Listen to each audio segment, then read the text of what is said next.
Hello, मैं are के Saxena excellence mastermind coaching Rewa के यूट्यूब चैनल में आप सभी लोगों का बहुत बहुत स्वागत और अभिनंदन करता हूं।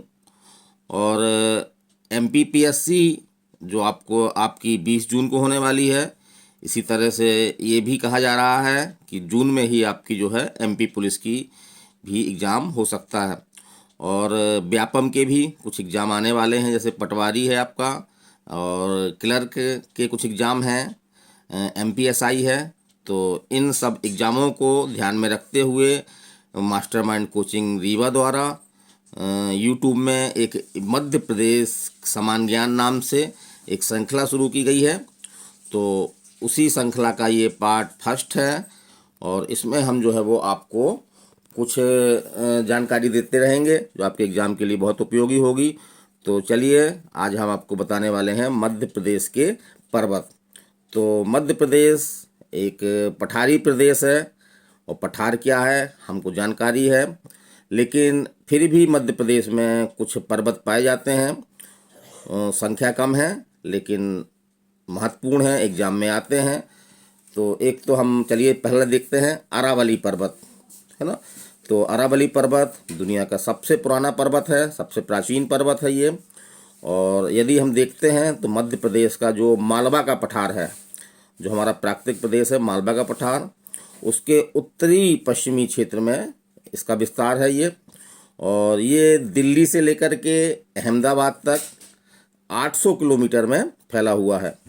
और इसकी सबसे ऊंची चोटी, ये एग्जाम में पूछता है क्वेश्चन, तो अरावली पर्वत की सबसे ऊंची चोटी है आपकी आबू शिखर। तो आ से अरावली, आ से आबू शिखर, है ना, तो इसको याद रखिएगा। और ऊंचाई भी इसकी पूछ सकता है एग्जाम में। तो ऊंचाई है आपकी 1158, कितना है, 1158 मीटर। चलिए अगला चलते हैं विंध्याचल पर्वत। तो इसके मध्य प्रदेश के विंध्याचल पर्वत का विस्तार जो है वो नर्मदा नदी, जो हमारी नर्मदा नदी है, सबसे बड़ी नदी है, उसके उत्तर में पूर्व से पश्चिम की ओर है। ठीक है, ध्यान रहेगा आपको। और इस पर्वत की औसत ऊंचाई जो है वो, वैसे कई जगह ऊंचा है कई जगह नीचा है, तो औसत ऊंचाई लगभग जो है वो 457 से 610 मीटर तक है। और इस पर्वत की सर्वाधिक ऊंची चोटी कौन सी है आपकी, अमरकंटक है, प्रसिद्ध है, मध्य प्रदेश की प्रसिद्ध चोटी है अमरकंटक। और इसकी ऊंचाई है आपकी 1057 मीटर। और विंध्याचल पर्वत का निर्माण जो है वो क्वार्ट्ज एवं बालू पत्थरों से हुआ है।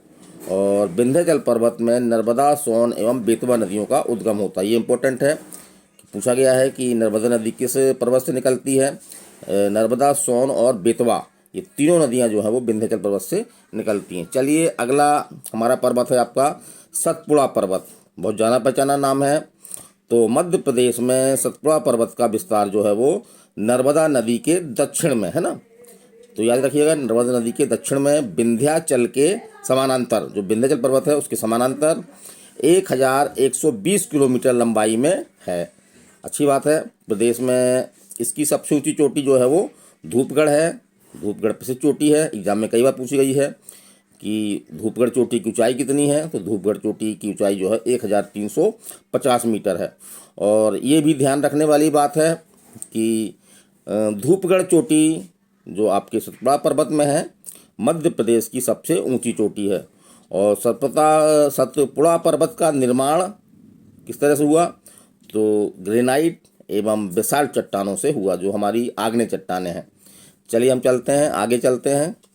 सतपुड़ा पर्वत का निर्माण किससे हुआ, ग्रेनाइट एवं बेसाल्ट चट्टानों से हुआ। और चलिए आगे चलते हैं, तो आगे देखते हैं हम ये मेकाल अमरकंटक श्रेणी कौन सी है, मेकाल अमरकंटक श्रेणी, है ना। ये देखिए, तो सतपुड़ा पर्वत के दक्षिण पूर्व विस्तार को जो है वो मेकाल अमरकंटक श्रेणी का नाम दिया गया है। और मेकाल अमरकंटक श्रेणी का निर्माण जो है वो किस तरह से हुआ है, तो बलुआ पत्थर है आपका, क्वार्ट्ज है, और आपका जो है वो अपसादी चट्टानें हैं। हमने बताया था चट्टानें, अपसादी चट्टानें क्या होती हैं। और इस श्रेणी का प्रदेश में विस्तार शहडोल, मंडला एवं डिंडोरी जिला तक है। फिर अगला चलते हैं हम, अगला पर्वत है हमारा महादेव श्रेणी, है ना। तो सतपुड़ा पर्वत के पूर्वी विस्तार को, जो सतपुड़ा पर्वत का जो पूर्वी हिस्सा है, को जो है वो मध्य प्रदेश में महादेव श्रेणी के नाम से जाना जाता है। ठीक है, और प्रदेश में महादेवी श्रेणी का विस्तार किन किन जिलों तक है तो देखते हैं हम। तो छिंदवाड़ा, नरसिंहपुर, सिवनी तथा होशंगाबाद जिलों में इसका विस्तार है। और महादेवी श्रेणी का निर्माण जो है वो बलुआ पत्थर और क्वार्ट्ज चट्टानों से हुआ है। मध्य प्रदेश का एकमात्र हिल स्टेशन है ना पचमढ़ी, इसी पर्वत श्रेणी पर स्थित है। तो ये क्वेश्चन पूछा जाता है एग्जाम में कि किस में है, तो महादेव श्रेणी में। कौन से है? महादेव श्रेणी में जो है वो मध्य प्रदेश का एकमात्र हिल स्टेशन, हिल माने होता है पहाड़ी ऊंचाई पर स्टेशन है, तो वो कौन सा है आपका? पचमढ़ी है। और यहाँ उष्णकटिबंधीय वन पाए जाते हैं। वनों को भी बताया गया किस तरह के वन पाए जाते हैं। अगला पर्वत श्रेणी हमारी है कैमूर भांडेर श्रेणी। कैमूर भांडेर श्रेणी तो विंध्याचल पर्वत के पूर्वी विस्तार को, ठीक है, याद रखिएगा, विंध्याचल पर्वत के पूर्वी विस्तार को जो है वो भांडेर एवं कैमूर श्रेणी के नाम से जाना जाता है। और इस श्रेणियों का निर्माण जो है वो किस तरह से हुआ है, तो इसमें भी लाल बलुआ पत्थर और क्वार्ट्ज चट्टानों से बना हुआ ये। तो मध्य प्रदेश में इन श्रेणियों का विस्तार जो है वो किन किन जिलों तक है, तो इसमें मुख्यतः आपके सीधी, सतना, रीवा, पन्ना और छतरपुर। फिर से एक बार दोहरा लें, सीधी, सतना, रीवा, पन्ना और छतरपुर जिलों तक है इसका। इन श्रेणियों की औसत ऊंचाई जो है वो एग्जाम में आती नहीं है, लेकिन फिर भी एक बार देख लें, 450 से 600 मीटर तक है। यह श्रेणी यमुना एवं सोन नदी का जल विभाजन करती है। क्वेश्चन इंपॉर्टेंट है कि यह श्रेणी जो है यमुना और सोन नदी के जल विभाजन का कार्य करती है। तो इस तरह से आज हमारा जो प्रथम वीडियो था, पार्ट फर्स्ट था मध्य प्रदेश सामान्य ज्ञान का, उसमें आज हमने आपको पर्वतों के बारे में बताया। इसको वीडियो को अगर आप एक दो बार देख लें तो आप पीएससी हो, चाहे एमपी पुलिस हो, या व्यापम के कोई भी एग्जाम हो, जैसे पटवारी है आपका, क्लर्क ग्रेड आने वाली है, एमपीएसआई जल्दी ही आने वाली है, तो उसमें आपसे कोई भी क्वेश्चन गलत नहीं होंगे। और प्रकार से खेल खेल में आप जो है वो एमपीजी के आपका तैयार हो जाएगा। तो मैं आरके सक्सेना, मास्टरमाइंड कोचिंग रीवा से अगले वीडियो तक आपसे जो है वो विदा लेता हूँ। नमस्कार।